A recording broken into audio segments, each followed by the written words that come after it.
Innocence lost and trust betrayed. The court sentences you to a long term of imprisonment. Charleston, South Carolina, a city of cobblestone streets and southern charm, where history whispers from every corner.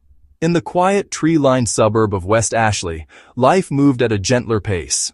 It was a community of manicured lawns and familiar faces, the kind of place where neighbors waved from their porches and children's laughter filled the air. A place that felt insulated from the harsh realities of the world. But on this particular Monday afternoon, that sense of security was about to be irrevocably shattered. The date was March 14th, 2022. At 3:17 p.m., a phone rang, cutting through the low hum of a downtown office. The call was for David Mitchell, a successful partner at a prestigious financial firm. He was just finishing his last email, his mind already shifting towards home, towards his wife Sophia and their 2 young sons. It was a routine he cherished, the predictable rhythm of a life he had carefully built. But the name flashing on his screen was his younger sister, 19-year-old Ashley Callison. He answered, expecting a simple question about dinner plans or a quick chat. Instead of a casual greeting, he was met with a torrent of panicked, disjointed words. It was Ashley, her voice frantic, choked with a terror so profound it made the hairs on David's arm stand up. Through ragged breaths, she explained she had decided to stop by his house for an impromptu visit with Sophia and the boys. She described walking the familiar path to their front door, the afternoon sun warm on her back. Everything seemed normal, peaceful. But as she got closer, a sudden, violent crash from inside the house shattered the stillness. It was followed, she said, by the muffled sound of a man's voice, raised in anger. A wave of dread washed over her. Fearing for her sister-in-law and nephews, she ran around to the back of the house. She told David the back door was unlocked, slightly ajar. Against every instinct screaming at her to run away, she pushed it open and stepped inside. Inside, she claimed, was a scene of pure, unimaginable horror. A nightmare made real. She didn't stay a second longer. She told David she turned and ran for her life, not stopping until she was blocks away, safe in her locked car from where she made the frantic call. To David, frozen in his silent, orderly office, his sister's story painted a terrifying picture.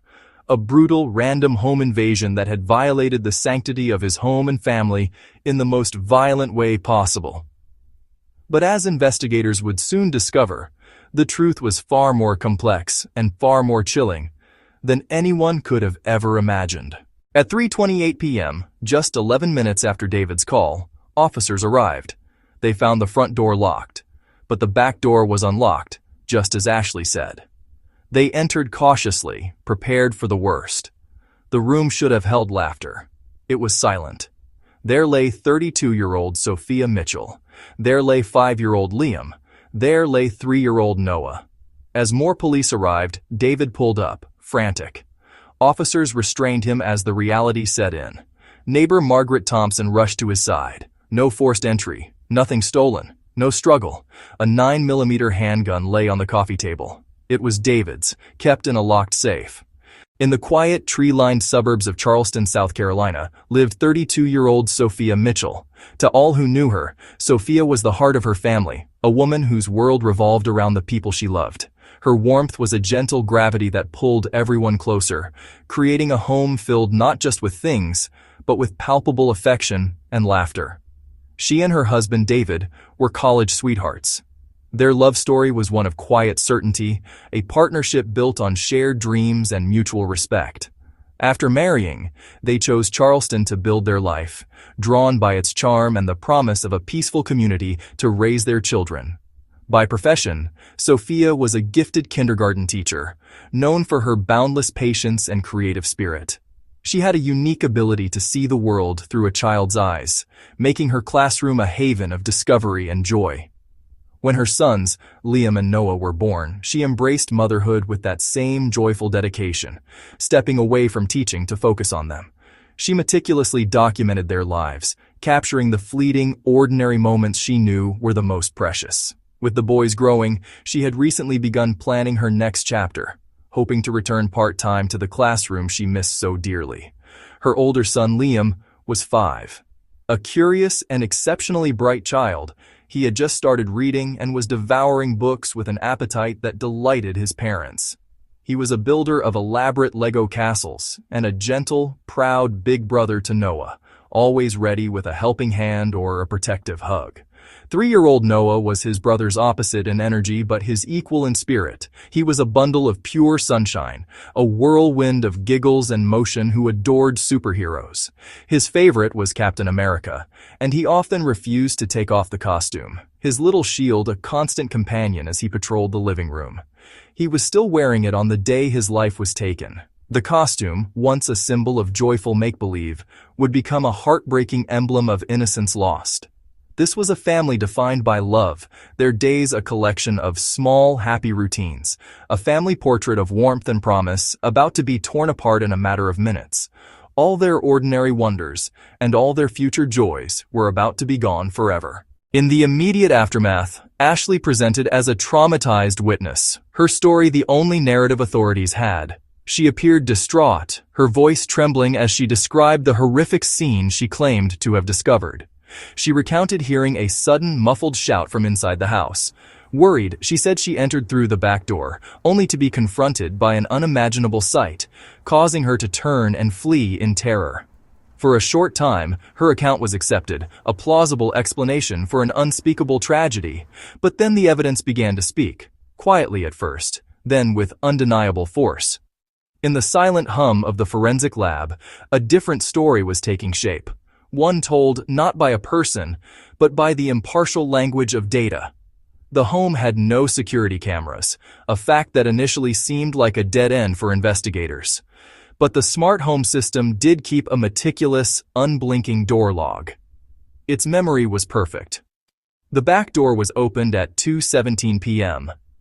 It was not opened again until 3:15 p.m., when Ashley called 911. There were no other entries or exits recorded. No phantom intruder, no panicked flight. A thorough digital sweep of the home's network and devices revealed no digital footprint of an intruder. No unfamiliar phones connected to the Wi-Fi, no unauthorized computer access. The digital fortress was unbreached. Then, a heartbreaking discovery on Sophia's phone. It held videos she had sent to a friend at 2:43 p.m., just minutes before the tragedy. In the footage, the boys were alive, happy, and playing in the living room. For a fleeting moment, Ashley appeared in the background, seemingly calm. This video established a critical timeline.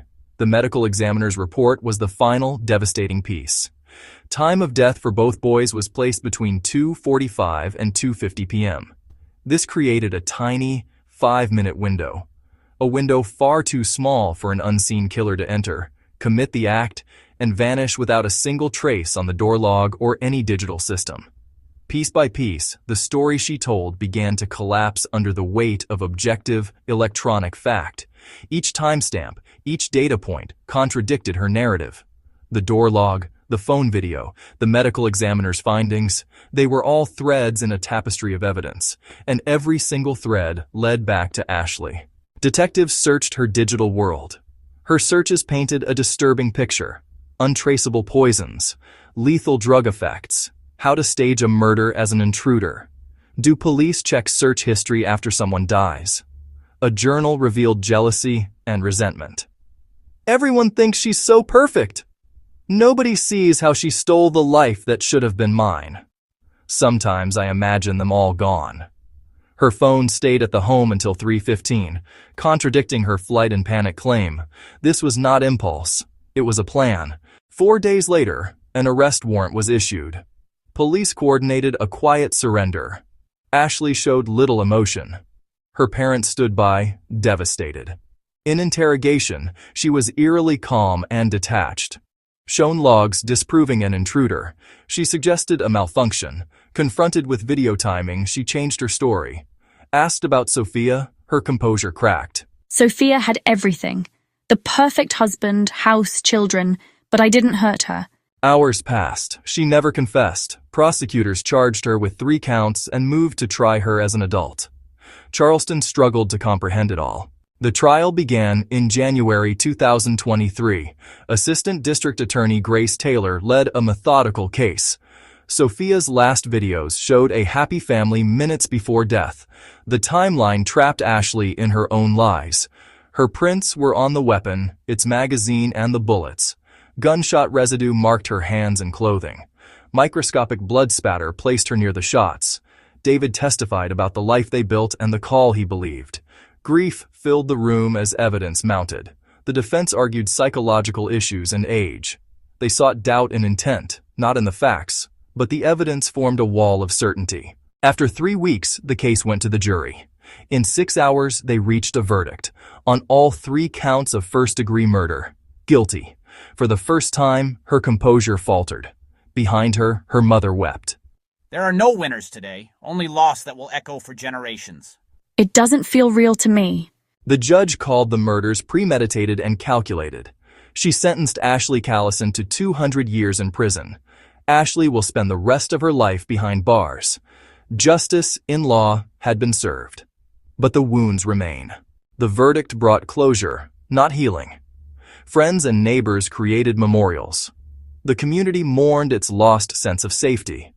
The case sparked urgent conversations on teen mental health, declining grades, social withdrawal, disturbing online activity. David founded the Sophia Mitchell Foundation. Scholarships and youth mental health programs took root. A garden at Liam's school blooms each spring. Superhero books honor Noah's joy. Sophia's love of teaching lives on. Resilience grows where love is remembered. We may never fully know the why. The what is painfully clear. Their legacy is hope. Thanks for watching. If you enjoyed this video, don't forget to give it a thumbs up and hit that subscribe button. It really helps our channel grow. And hey, we've got plenty more videos waiting for you. Check them out right here so you can stay updated with all our latest content. See you in the next one.